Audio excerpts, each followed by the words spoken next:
வாங்க, இன்றைக்கி நம்ம செய்ய போகிறது வாழைக்காய் புட்டு.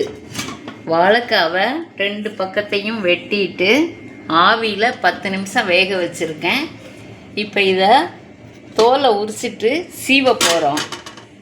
அதுக்கப்புறம் வெங்காயம் 1 வெட்டி வச்சுருக்கேன், தேங்காய் துருவல் 2 கரண்டி வச்சுருக்கேன், தாளிக்கிறதுக்கு வரமிளகா, உளுந்தம்பருப்பு, கடலைப்பருப்பு, உப்பு, தேங்காய் எண்ணெய் 2 ஸ்பூன், கருவேப்பிலை, அவ்வளோதாங்க. இப்போ திருகிட்டு மறுபடியும் காட்டுறேன்.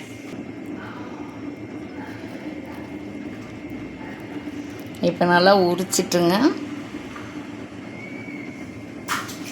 திருக ஆரம்பிச்சிடலாங்க. நல்லா திருகிட்டு கேரட் மாதிரியே இது நல்லா முட்டை பொரியல் மாதிரி இருக்குங்க டேஸ்ட்டு.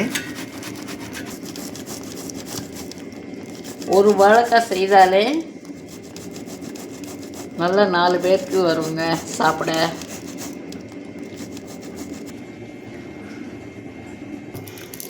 இப்போ எப்படி சமைக்கிறதுன்னு பார்த்துடலாங்க. கடாயை வச்சுட்டேன். தேங்காய் எண்ணெய் தான் ஊற்றுறேங்க. இதுக்கு தேங்காய் எண்ணெய் தான் டேஸ்ட்டாக இருக்கும். ஒரு கொஞ்சமாக ஊற்றினா போதும், ஒரு 2 ஸ்பூன் அளவுக்கு இருந்தாலே போதும். வரமிளகா 2 கிள்ளி போட்டுக்கிறேன். கொஞ்சம் ஒரு 1/2 ஸ்பூன் உளுந்து, 1/2 ஸ்பூன் கடலைப்பருப்பு. கடுகு காட்ட மறந்துட்டாங்க, இப்போ போடுறேன். கடுகு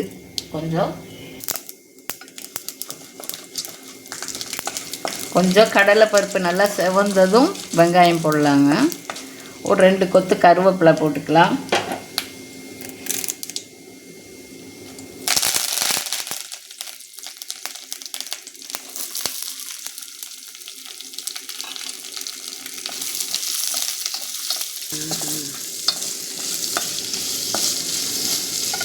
கொஞ்சம் வெங்காயத்துக்கு உப்பு போட்டுக்கலாங்க.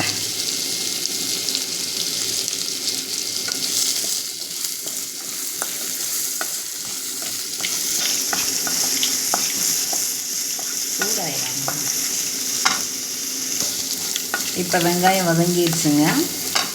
இப்போ நம்ம வாழைக்காவை போட்டுடலாம்.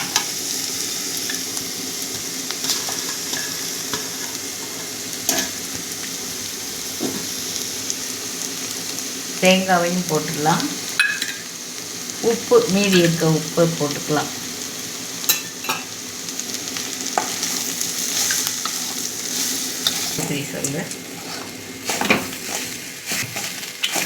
இது குழந்தைகளும் எல்லாருமே விரும்பி சாப்பிடுவாங்க.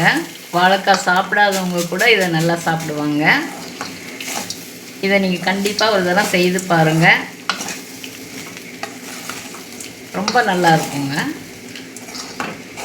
இன்னொரு 1 நிமிஷம் வதக்கிட்டு எடுத்துடலாங்க.